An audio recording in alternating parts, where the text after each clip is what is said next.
Hello, good morning dear students. आज हम पढ़ते हैं एमएससी फाइनल का जो इलेक्टिव पेपर है, ऑर्गेनिक केमिस्ट्री स्पेशलाइजेशन है, और उस स्पेशलाइजेशन में जो इलेक्टिव पेपर सेकंड है डिस्कनेक्शन अप्रोच, उसके बारे में अपन आज स्टडी करते हैं। डिस्कनेक्शन अप्रोच एक ऐसा टॉपिक है जिसकी स्टडी आपने पहले नहीं की है, और ये एमएससी फाइनल में एक नया टॉपिक है, परंतु इसके साथ ही ये भी है कि ये टॉपिक जो आपने अभी तक जो रिएक्शन पढ़ी है उन सभी रिएक्शन के ऊपर ही बेस्ड है। तो एक तरीके से ये नया भी नहीं है और पहले पढ़ा हुआ भी नहीं है, इसी तरीके से है डिस्कनेक्शन अप्रोच। तो देखिए डिस्कनेक्शन अप्रोच क्या होती है, किस तरीके से इसकी स्टडी करते हैं।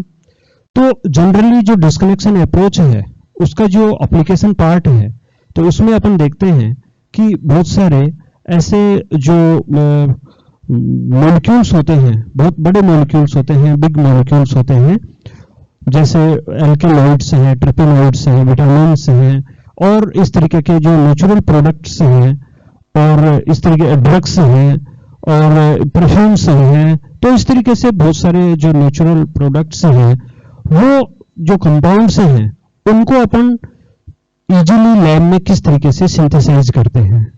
तो पहले अपन वो कंपाउंड लेते हैं और फिर उस कंपाउंड का हम इमेजिनरी ब्रेकडाउन करवाते हैं, ब्रेकिंग ऑफ बॉन्ड्स करवाते हैं, और ब्रेकिंग ऑफ बॉन्ड्स के द्वारा उनको अवेलेबल स्टार्टिंग मटेरियल्स में उसको चेंज करते हैं, और उन स्टार्टिंग मटेरियल्स के आधार पर अपन ये कंक्लूजन निकालते हैं कि ये स्टार्टिंग मटेरियल्स को यूज में लेकर के अपन इस तरीके के नेचुरल जो प्रोडक्ट है उसको सिंथेसाइज कर सकते हैं। तो ऐसे बहुत सारे जो बिल्डिंग ब्लॉक मटेरियल्स हैं, उन बिल्डिंग ब्लॉक मटेरियल्स की जो सिंथेसिस है वो अपन डिस्कनेक्शन अप्रोच के द्वारा इजीली उनको आइडेंटिफाई कर सकते हैं, और डिस्कनेक्शन जो मेथड्स है उस डिस्कनेक्शन मेथड के द्वारा उनको इजीली सिंथेसाइज कर सकते हैं। तो डिस्कनेक्शन जो अप्रोच है उसका अपने आप में बहुत ही इंपॉर्टेंस है, और उस इंपॉर्टेंस के आधार पर अपन कई जो कंपाउंड्स हैं उनको सिंथेसाइज करते हैं। तो ये तो हो गई डिस्कनेक्शन अप्रोच है उसके एप्लीकेशन, और इस ये जो पेपर है उस पूरे पेपर में ही अपन ये देखेंगे कि किस तरीके से इमेजिनरी ब्रेकडाउन करवाते हैं, किस तरीके से इमेजिनरी अपन बॉन्ड्स की ब्रेकिंग करवाते हैं, और बॉन्ड की ब्रेकिंग से किस तरीके से अवेलेबल स्टार्टिंग मटेरियल्स हैं वो अपन प्राप्त करते हैं, और किस तरीके से किसी भी कंपाउंड से है, कोई भी जो टारगेट मॉलिक्यूल से है, उस टारगेट मॉलिक्यूल से कौन से स्टार्टिंग मटेरियल्स बनते हैं, या कौन से स्टार्टिंग मटेरियल्स के द्वारा वो टारगेट मॉलिक्यूल्स बनेगा, इसका अपन डिस्कनेक्शन अप्रोच के द्वारा इजीली इसको एक्सप्लेन कर सकते हैं, इजीली इसको समझ सकते हैं, इजीली आइडेंटिफाई कर सकते हैं, और इजीली सिंथेसाइज कर सकते हैं कंपाउंड्स का। तो देखिए disconnection approach.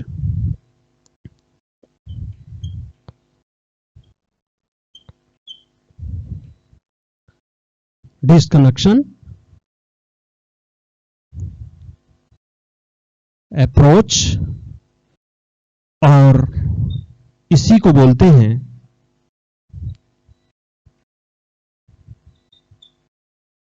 Retrosynthesis. Disconnection approach और इसी को बोलते हैं रेट्रोसिंथेसिस। तो डिस्कनेक्शन अप्रोच एंड या retrosynthesis, it involve breaking down of the target molecule into available starting materials by imaginary breaking of bonds, or by FGI is known as disconnection approach और retrosynthesis। तो retrosynthesis है वो जो अभी मैंने बताया कि वो क्या है कि अपन कोई भी जो मॉलिक्यूल्स है, उस मॉलिक्यूल्स जो टारगेट मॉलिक्यूल्स है उसका अपन इस तरीके से ब्रेकिंग डाउन कराते हैं कि अपन को अवेलेबल स्टार्टिंग मटेरियल्स में वो अवेलेबल स्टार्टिंग मटेरियल्स में चेंज हो जाए वो। तो ये जो है ये disconnection approach is a reverse synthetic steps in which we obtained available starting materials through target molecules.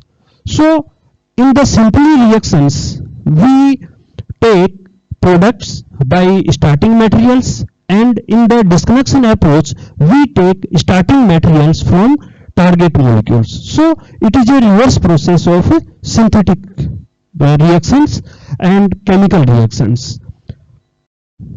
इसके अलावा हम ये भी कह सकते हैं कि जो डिस्कनेक्शन अप्रोच है उसको अपन डबल लाइन के द्वारा शो करते हैं.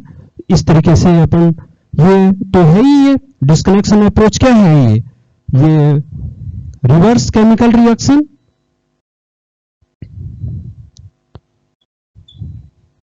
और ये भी बताया ही है कि disconnection approach it involve the breaking down of the target molecules into available starting materials by imaginary breaking bonds और FGI. ओके, तो ये रिवर्स केमिकल रिएक्शन है. Second, in the disconnection approach we used double arrow. It indicates the reverse of the chemical reaction. Third, in the disconnection approach, the terms is mostly used is target molecules. So target molecule, a molecule which synthesis is being planned in synthesis in plant.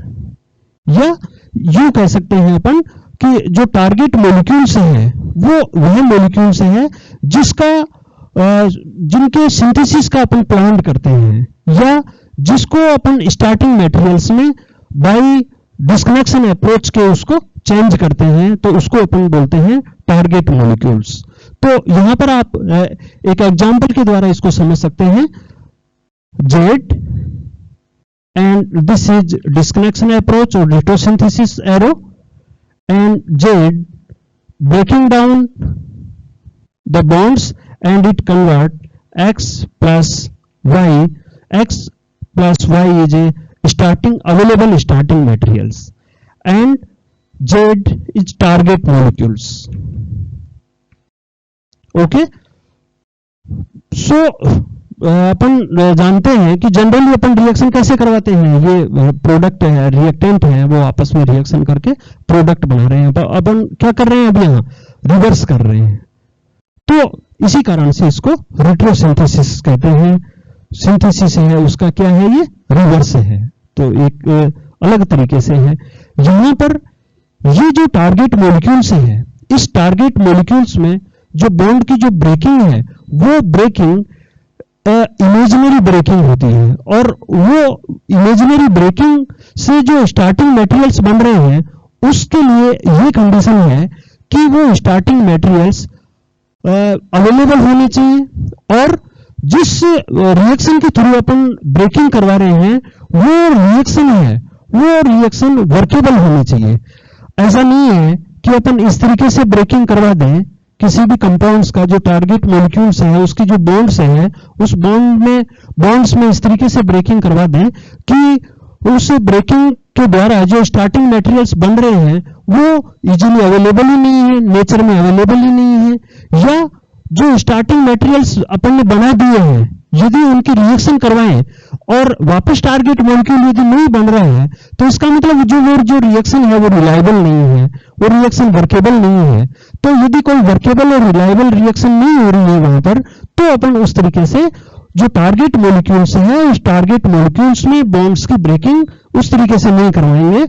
Breaking तभी करवाएंगे जब अपने mind में कोई reliable reaction हो, कोई workable reaction हो, और जो स्टार्टिंग मटेरियल्स हैं वो वास्तव में इजीली नेचर के अंदर प्रेजेंट हो. तो इस तरीके से अपन इमेजिनरी ब्रेकिंग करवाने में भी इस तरीके की बातों को अपन को माइंड में रखना पड़ेगा, और उसी माइंड सेटअप के द्वारा ही अपन यहाँ पर ब्रेकिंग ऑफ बॉन्ड्स होते हैं. इजीली अपन ने, आपने फर्स्ट ईयर में MSc प्रीवियस में पढ़ा है साइक्लो एडिशन रिएक्शन, और वहां पर भी अपन ने पढ़ा है डुल सेल्डर रिएक्शन. और डुल सेल्डर रिएक्शन में अपन ने बहुत सारी रिएक्शन पढ़ी है, और उसमें जैसे 4+2 पाई इलेक्ट्रॉन सिस्टम की रिएक्शन देखें तो यहां पर जो ब्यूटाडाइन है और एल्केन है उनकी रिएक्शन से अपने को साइक्लोएल्कीन प्राप्त होती है। तो ये क्या है, एक साइक्लो एडिशन रिएक्शन है। एक एग्जांपल देखिए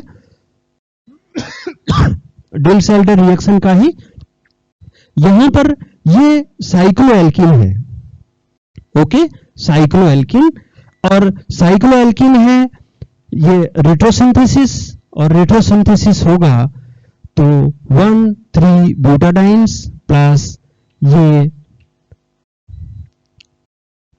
एल्कीन, एथीन। तो यहां पर आप यूं देखिए कि ये टारगेट मॉलिक्यूल से है साइक्लोएल्कीन, और ये स्टार्टिंग मटेरियल से हैं। ये दोनों स्टार्टिंग मटेरियल्स रियली प्रेजेंट है, 1,3 ब्यूटाडाइन भी होता है और एथीन भी होती है, और इनका अपन ने इस तरीके से ब्रेकिंग डाउन किया है। यहाँ ब्रेकिंग बॉन्ड्स का ब्रेकिंग करेंगे तो यहां पर देखिए ये इस तरीके से, और ये यहां पर, तो ये बॉन्ड ब्रेक हो रहा है, यहां से ये बॉन्ड ब्रेक हो रहा है, यहां से ये बॉन्ड ब्रेक हो रहा है, और यहां पर ये बॉन्ड फॉर्मेशन है, यहां पर बॉन्ड फॉर्मेशन है, ये बॉन्ड ब्रेक होकर के यहां पर बॉन्ड फॉर्मेशन है। तो यहां पर 1 बॉन्ड ब्रेक हुआ है, 2 बॉन्ड फॉर्मेशन है, यहां 2 बॉन्ड ब्रेक है, 1 बॉन्ड फॉर्मेशन है, और इस तरीके से स्टार्टिंग मटेरियल्स प्राप्त हो रहे हैं।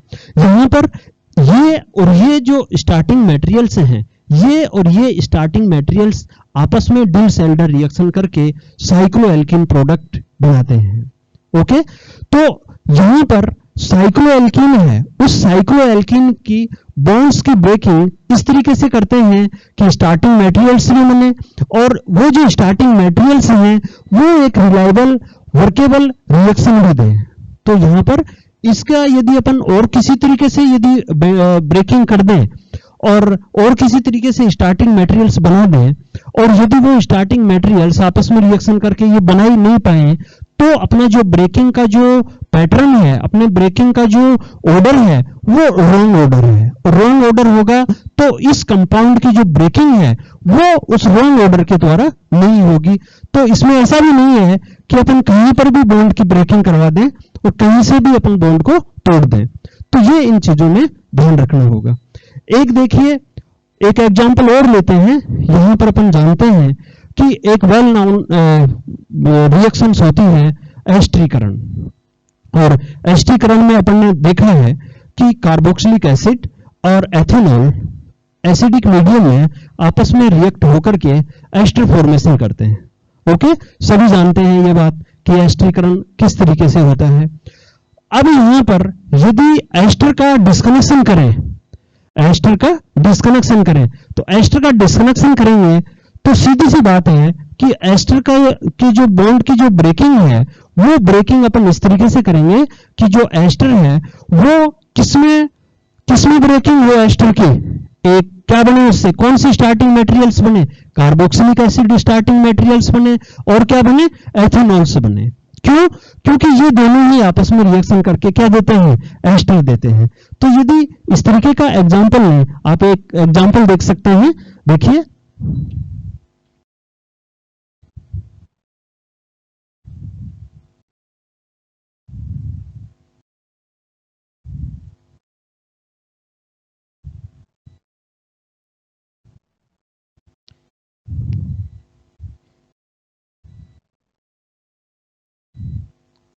ये कोई कंपाउंड से है जिसको अपन क्या कहेंगे, टारगेट मॉलिक्यूल्स कहेंगे।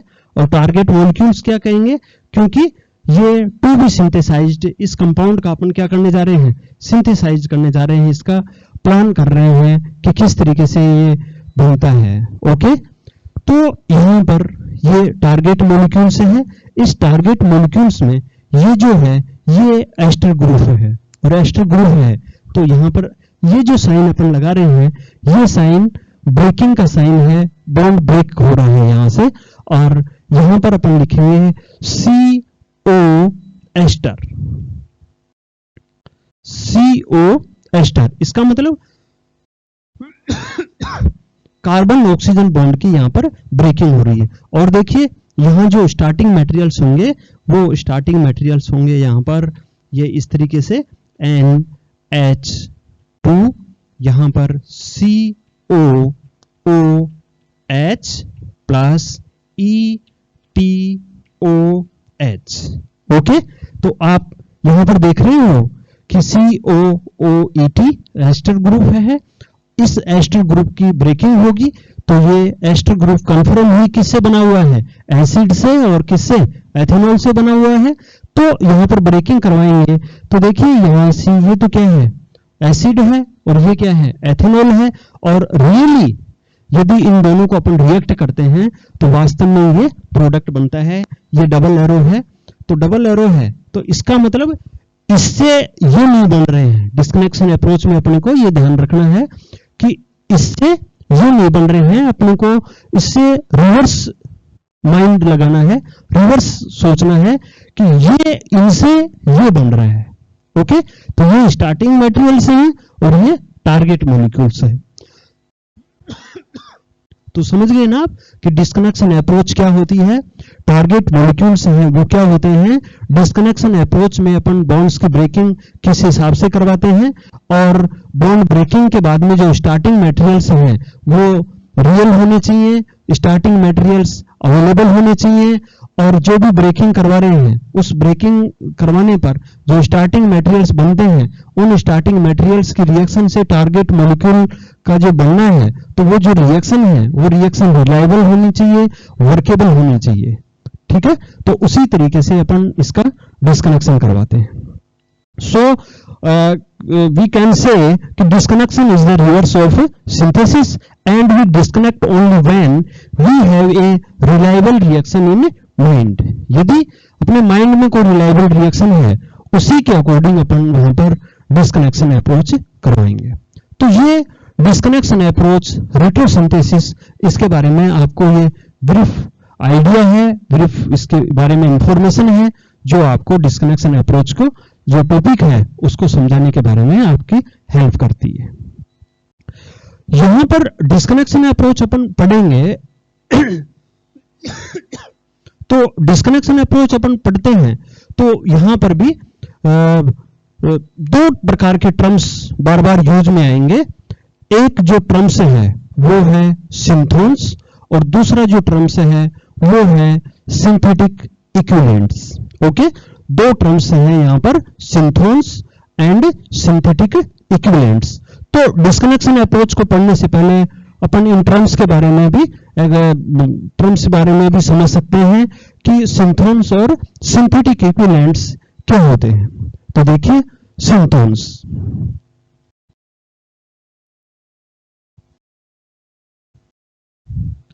सिंथोन्स के बारे में यहां पर देखेंगे। सिंथोन, तो सिंथोन की अपन डेफिनेशन दें तो synthons is a idealised fragment.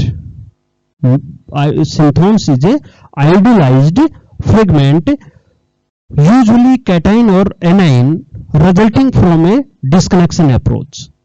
Okay, so synthons is idealised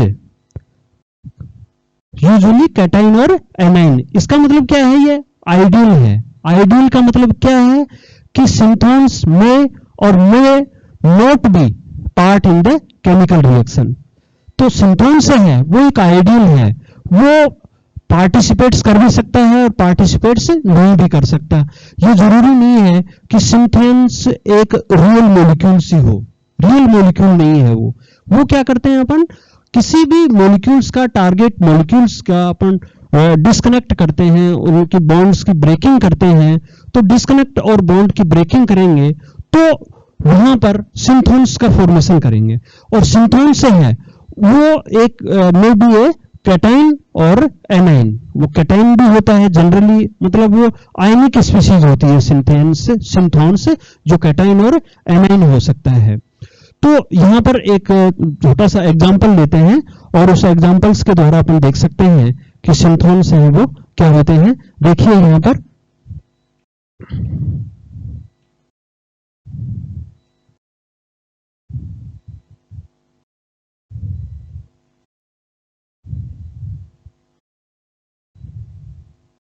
okay, ये टारगेट मॉलिक्यूल्स है और टारगेट मॉलिक्यूल्स में यहां पर बॉन्ड ब्रेकिंग करते हैं और बॉन्ड ब्रेकिंग करेंगे तो ये अपने को स्टार्टिंग मटेरियल्स प्राप्त होंगे, और स्टार्टिंग मटेरियल्स को पहले अपन किस में चेंज करते हैं, सिंथोन्स में। तो यहां पर C डबल बॉन्ड O, तो यहां पर जो C है वहां पर पॉजिटिव चार्ज आएगा, क्योंकि यहां ऑक्सीजन है ना, तो यहां पर पॉजिटिव चार्ज यदि रखते हैं तो वो एक वर्केबल रिएक्शंस होती है, रिलायबल रिएक्शंस होती है, वो एक पॉसिबल रिएक्शंस होती है। यदि यहां पर नेगेटिव चार्ज रखेंगे तो वो एक रिलायबल रिएक्शन नहीं होगी। तो इसका अपन डिस्कनेक्शन करेंगे तो अपन क्या मानेंगे कि यहां पर तो क्या आ रहा है, नेगेटिव यहां रख देंगे, और यहां जो है COOR यहां पर क्या है, पॉजिटिव चार्ज। तो ये एक नेगेटिव और दूसरा क्या है, पॉजिटिव। तो ये जो है एक एनाइन है और एक कैटाइन है। तो ये एनाइन और कैटाइन है, ये क्या है, सिंथोन्स है। ओके, आइडियल पार्ट है ये। आपने देखा होगा कि इस तरीके से कोई कंपाउंड नहीं होता है कि ये कंपाउंड इससे रिएक्शन करेगा और ये बनेगा, इस तरीके से कोई कंपाउंड नहीं है। ये कंपाउंड का कोई पार्ट हो सकता है, कंपाउंड किसी कंपाउंड का किसी केमिकल रिएक्शन के द्वारा इंटरमीडिएट बन सकता है, परंतु ये खुद कोई कंपाउंड नहीं है। तो ये क्या है, एक आइडियल फ्रेगमेंट है, आइडियलाइज्ड फ्रेगमेंट है, और ये क्या है, कैटाइन और एनाइन है। ओके, तो सिंथोन्स हैं वो एक आइडियलाइज्ड फ्रेगमेंट होते हैं जो कैटाइन और एनाइन्स होते हैं, और जो may or may not be an intermediate in the corresponding reaction. Okay, corresponding reaction में वो may and may not be intermediate, वो उसमें इंटरमीडिएट हो भी सकता है और इंटरमीडिएट नहीं भी हो सकता। ये कन्फर्म नहीं है कि जो सिंथोन्स है वो रिएक्शन करके टारगेट मॉलिक्यूल्स बनाएगा। ओके, तो ये कन्फर्म नहीं है, हो भी सकता है और नहीं भी हो सकता। तो ये सिंथोन्स है। अब यहां पर इसको अपन दूसरी जो टर्म्स मैंने आपको बताई थी कि सिंथेटिक इक्विवेलेंट्स, तो सिंथेटिक इक्विवेलेंट ये रियल मॉलिक्यूल, सिंथेटिक इक्विवेलेंट है वो रियल मॉलिक्यूल्स होते हैं, न्यूट्रल मॉलिक्यूल्स होते हैं, and synthetic are real chemical compounds carrying out the function of synthons, जो एज ए रियल मॉलिक्यूल्स तो होते ही होते हैं, और रियल मॉलिक्यूल्स के साथ वो सिंथोन्स हैं उसका फंक्शन के रूप में काम करते हैं। तो देखिए जैसे ये है, इसको अपन सिंथेटिक इक्विवेलेंट्स में चेंज करेंगे, तो सिंथेटिक इक्विवेलेंट्स में यहां पर नेगेटिव है तो यहां पर H प्लस जुड़ जाएगा ना यहां पर, और ये क्या है, OMe। इसी प्रकार से यहां COR, तो यहां पर अपन क्या जोड़ सकते हैं, Cl। तो यहां क्लोरीन हटेगा तो पॉजिटिव चार्ज, यहां H हटेगा तो यहां नेगेटिव, तो HCl निकलेंगे और इन दोनों की रिएक्शन से ये टारगेट मॉलिक्यूल का फॉर्मेशन होगा। तो यहां पर आप देख रहे हो कि ये दोनों हैं,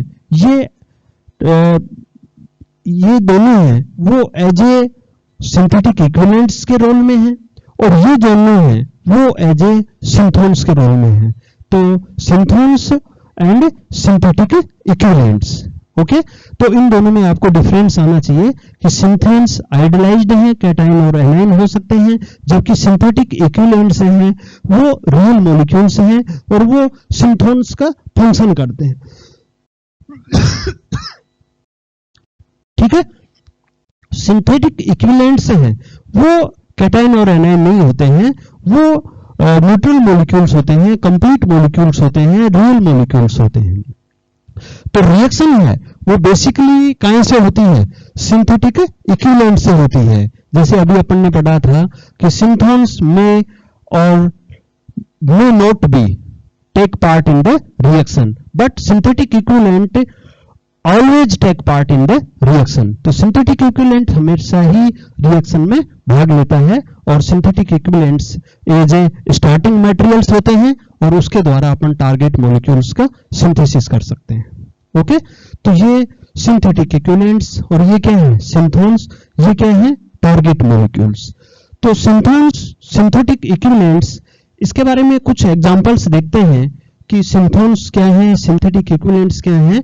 तो जैसे आप यूं देखिए, R प्लस। तो कैटाइन है ये, और कैटाइन है तो ये एज ए किसकी तरह होगा, सिंथोन्स की तरह। इसका सिंथेटिक इक्विवेलेंट्स लिखें तो इसका सिंथेटिक इक्विवेलेंट्स का मतलब क्या है, ऐसा कंपाउंड लिखेंगे कि वो कंपाउंड, ऐसा मॉलिक्यूल्स लिखेंगे कि वो मॉलिक्यूल्स R प्लस कैटाइन दे, रिएक्शन के दौरान क्या दे, वो R प्लस कैटाइन दे, और वो रिएक्शन में पार्टिसिपेट्स करे।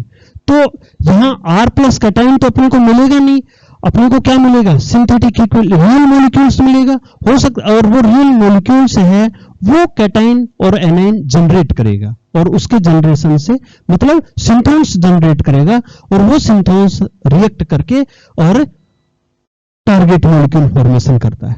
तो इसका जो सिंथेटिक इक्विवेलेंट होगा क्या क्या हो सकता है, RCl, एल्किल क्लोराइड है वो भी R प्लस बना सकता है, क्योंकि we know chlorine atom is more electronegative atom and it attract the bond electrons and release here, okay, and R, OTS, tosylate group is good leading group, so it creates R plus, R, OBS, brosylate, तो brosylate is a good leading group। तो यदि यहां पर ये synthetic equivalents ले रहे हैं, ये सिंथेटिक इक्विवेलेंट्स ले रहे हैं, ये सिंथेटिक इक्विवेलेंट्स ले रहे हैं, तो वो R प्लस सिंथोन्स क्रिएट कर रहे हैं।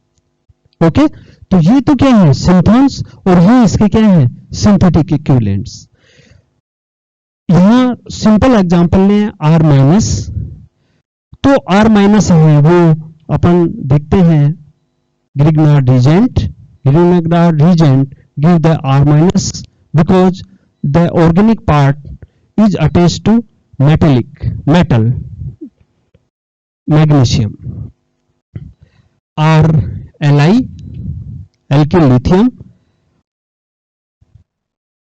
R2 Cu Li, lithium alkyl cuprate, Guillain reagent, R2 cadmium.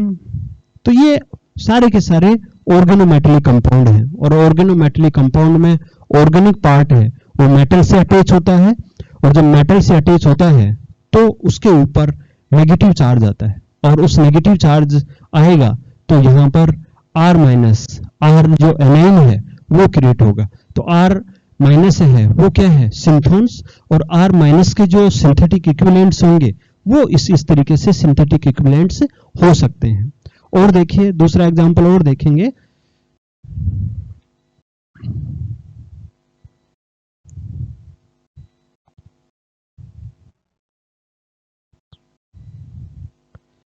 यहां पर ये और इसका जो सिंथेटिक इक्विवेलेंट्स है,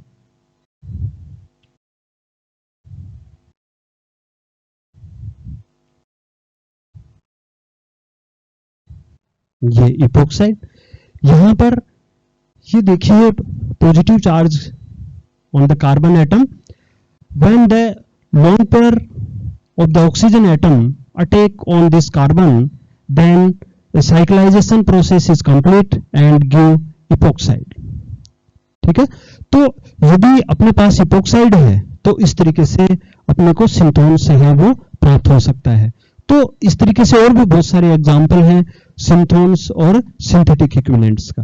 तो यहां पर आज अपन ने पढ़ा है डिस्कनेक्शन अप्रोच क्या होती है, टारगेट मॉलिक्यूल्स क्या होते हैं, और सिंथोन्स क्या होते हैं, सिंथेटिक इक्विवेलेंट्स क्या होते हैं, और डिस्कनेक्शन अप्रोच है वो किस तरीके से उसका क्या एप्लीकेशन होती है, और किस तरीके से अपन डिस्कनेक्शन अप्रोच के द्वारा किसी मॉलिक्यूल्स की ब्रेकिंग करते हैं और किस तरीके से उसका एफजीआई करते हैं।